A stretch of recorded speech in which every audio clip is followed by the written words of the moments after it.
దేశంలో ఎక్కడా లేని విధంగా తెలంగాణ రాష్ట్ర ప్రభుత్వం ఉగాది పర్వదినాన ప్రవేశపెట్టిన రేషన్ కార్డుదారులకు సన్నబియ్యం పథకాన్ని గౌరవనీయులు శ్రీ ముఖ్యమంత్రి యనుమల రేవంత్ రెడ్డి గారు మరియు పౌర సరఫరాల శాఖ మంత్రివర్యులు శ్రీ ఉత్తమ్ కుమార్ రెడ్డి నల్గొండ జిల్లాలో ప్రారంభించగా రాష్ట్ర వ్యాప్తంగా ప్రారంభమవుతున్న సందర్భంగా చెన్నూరు ఎమ్మెల్యే వివేక్ వెంకటస్వామి ఆదేశాల మేరకు జైపూర్ మండల వేలాల గ్రామంలో రేషన్ షాప్ దగ్గర సన్నబియ్యం పథకం ప్రారంభించిన వేలాల కాంగ్రెస్ పార్టీ కార్యకర్తలు మరియు కాకా వెంకటస్వామి అభిమానులు పాల్గొనడం జరిగింది.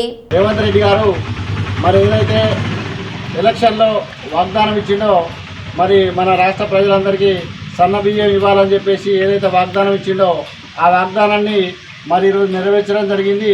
ఏదైతే ప్రజలందరికీ కూడా సన్నబియ్యం ఇవ్వాలని మొదటి నుంచి చెప్పుకుంటూ వచ్చిండో కొంచెం లేట్ అయినప్పటికీ కూడా ఖచ్చితంగా నేను స్టార్ట్ చేస్తానని చెప్పేసి మరి మాట తప్పకుండా ఈ యొక్క ప్రజాపాలనలో భాగంగా ఈరోజు మనందరికీ మరి ప్రతి రాష్ట్రం మొత్తం ప్రతి ఒక్క పేద రైతులందరికీ తెల్ల రేషన్ కార్డు ఉన్న ప్రతి ఒక్కరికి కూడా మరి యొక్క ఈ సన్నబియ్యం ఇవ్వడానికి రాష్ట్ర ప్రభుత్వం ముందుకొచ్చినందుకు వారికి మరి ప్రత్యేక ధన్యవాదాలు.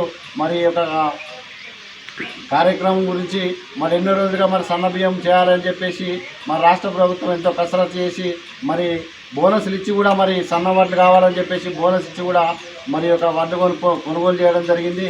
సన్న వడ్లు కొనుగోలు చేసి ఈరోజు మనకు బియ్యం అందించడం జరిగింది.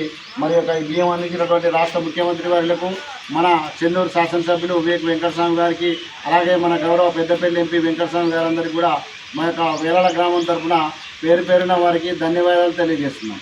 జై కాంగ్రెస్.